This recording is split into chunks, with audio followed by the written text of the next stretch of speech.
डॉ. अर्जुन मेहता एक अत्यंत महत्वपूर्ण सर्जरी के दौरान अचानक एक रहस्यमय जटिलता का सामना करते हैं। ऑपरेशन के बीच में उन्हें अपने उपकरणों के बीच एक अजीब सी काली मोती जैसी वस्तु मिलती है जो उनकी समझ से परे है। यह अनजाना और असामान्य वस्तु उन्हें असहज कर देती है और अस्पताल के वातावरण में एक अनजानी शक्ति की उपस्थिति का संकेत देती है।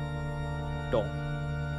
मेहता इस रहस्य को सुलझाने के लिए सोचने लगते हैं कि आखिर यह मोती यहाँ कैसे आया। अस्पताल के अन्य कर्मचारी भी इस घटना से चिंतित हो जाते हैं। अब सवाल उठता है कि क्या यह सिर्फ एक संयोग है या वाकई कोई अलौकिक शक्ति अस्पताल में सक्रिय है। अगली सुबह अर्जुन को एक पैकेज मिलता है जिसमें वही काली मोती है जिसे एक अज्ञात दाता द्वारा जैविक नेत्र नमूना के रूप में चिह्नित किया गया है। जब अर्जुन इस मोती को अपने माइक्रोस्कोप के नीचे रखता है तो एक अलौकिक घटना घटती है। मोती अचानक झपकता है। यह दृश्य अर्जुन को हैरान और परेशान कर देता है क्योंकि अब रहस्य और भी गहरा हो गया है।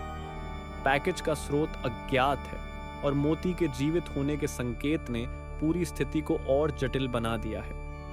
अर्जुन के मन में कई सवाल उठते हैं। क्या यह मोती सचमुच जीवित है और इसका उद्देश्य क्या हो सकता है?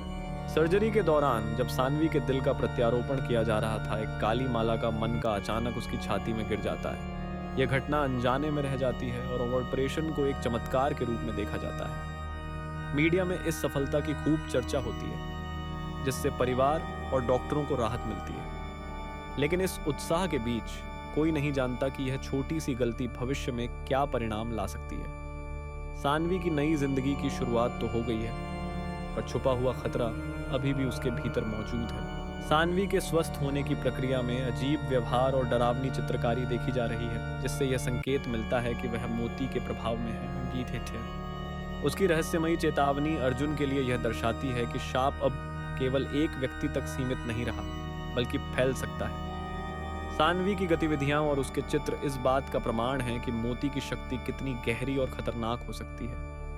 अर्जुन को अब न केवल सानवी की सुरक्षा बल्कि अपने आसपास के सभी लोगों के लिए सतर्क रहना होगा। यह घटनाक्रम कहानी में तनाव और रहस्य को और बढ़ाता है जिससे आगे क्या होगा इसकी आशंका बनी रहती है। अर्जुन अस्पताल के गलियारों में विचित्र और अलौकिक घटनाओं का सामना करता है। दीवारों पर फैली हुई छायाएं असामान्य रूप से विकृत हो जाती हैं और शीशों में दिखाई देने वाले प्रतिबिंब उसे बेचैन कर देते हैं। अचानक एक रहस्यमयी आवाज उसके कानों में गूंजती है जो उसे उस मोती की भयावह मंशा के बारे में बताती है। अर्जुन महसूस करता है कि यह मोती सिर्फ एक साधारण वस्तु नहीं बल्कि किसी गहरे और खतरनाक रहस्य से जुड़ा हुआ है। उसकी जिज्ञासा और डर दोनों बढ़ जाते हैं क्योंकि वह समझने की कोशिश करता है कि वास्तव में उसके साथ क्या हो रहा है। अर्जुन दानदाता की उत्पत्ति की जांच करता है और उसे पत्रकार रिया मेहता से जुड़ा एक सुराग मिलता है। यह खोज उसे एहसास दिलाती है कि वह किसी बड़े और खतरनाक जाल का हिस्सा बन चुका है। जैसे ही वह इन कड़ियों को जोड़ता है उसके हाथ में मौजूद मोती सक्रिय हो जाता है जिससे उसकी बेचैनी और घबराहट बढ़ जाती है। अर्जुन को अब समझ आ रहा है कि मामला जितना वह सोच रहा था उससे कहीं अधिक गंभीर और रहस्यमय है। उसकी चिंताएं गहराती जा रही हैं और वह खुद को एक अनजाने खतरे के करीब महसूस करता है। पोस्टमार्टम से यह स्पष्ट होता है कि मोती में पुनर्गठित होने की अद्भुत क्षमता है, लेकिन यही इसकी घातकता का कारण भी बनता है। एक नर्स की अचानक मृत्यु इस अभिशाप की गंभीरता को उजागर करती है। अर्जुन अब इस श्राप का सामना करने के लिए मजबूर हो जाता है क्योंकि वह लगातार हो रही मौतों की इस श्रृंखला को समाप्त करना चाहता है। उसकी बेचैनी और दृढ़ता उसे समाधान की तलाश में आगे बढ़ने के लिए प्रेरित करती है। यह मोती न केवल रहस्य से भरा है बल्कि जीवन के लिए भी खतरा बन गया है। अर्जुन की कोशिशें अब केवल खुद के लिए नहीं बल्कि सभी के लिए जरूरी हो जाती हैं। अरुण अपने घर पर एक भयावह दृश्य का सामना करता है जब उसकी पत्नी मीरा पर श्राप का असर दिखाई देता है।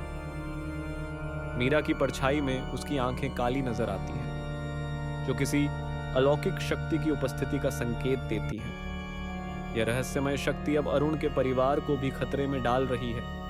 इस स्थिति ने अरुण की चिंता और निराशा को और गहरा कर दिया है। वह असहाय महसूस करता है क्योंकि उसके प्रियजन इस अनजाने खतरे के चपेट में आ गए हैं। परिवार की सुरक्षा अब उसके लिए सबसे बड़ी प्राथमिकता बन गई है। अर्जुन ने खुद पर अंतिम और बेहद जोखिम भरा ऑपरेशन करने का प्रयास किया ताकि वह काल नेत्र को अपने शरीर से निकाल सके। इस प्रक्रिया के दौरान मोती उसके ही नेत्रों में प्रवेश कर जाता है, जिससे उसकी नियति हमेशा के लिए निर्धारित हो जाती है। अब शाप अपने चरम पर पहुंच चुका है और अर्जुन को इसका सामना करना ही होगा। उसकी हिम्मत और आत्मबल प्रशंसनीय है, लेकिन अब सब कुछ काल नेत्र के प्रभाव के अधीन है। यह क्षण अर्जुन के जीवन में निर्णायक साबित होता है, जहां उसके भविष्य की दिशा तय हो जाती है। घटना के बाद अर्जुन मृत पाया जाता है और उसकी आंखें काली हो चुकी हैं। यह दृश्य दर्शाता है कि श्राप ने अपना काम कर दिया है। धीरे धीरे वह श्राप एक सफाई कर्मचारी के पास चला जाता है, जिससे संकेत मिलता है कि यह भयावह शक्ति अभी भी समाप्त नहीं हुई है। कहानी का अंत एक रहस्यमय और डरावने संकेत के साथ होता है, जिसमें आंख की शक्ति के निरंतर बने रहने का आभास मिलता है। यह दर्शाता है कि खतरा अभी भी मौजूद है और कोई भी इससे अछूता नहीं है। दर्शकों के मन में भय और जिज्ञासा दोनों छोड़ते हुए कहानी अपने चरम पर पहुंचती है।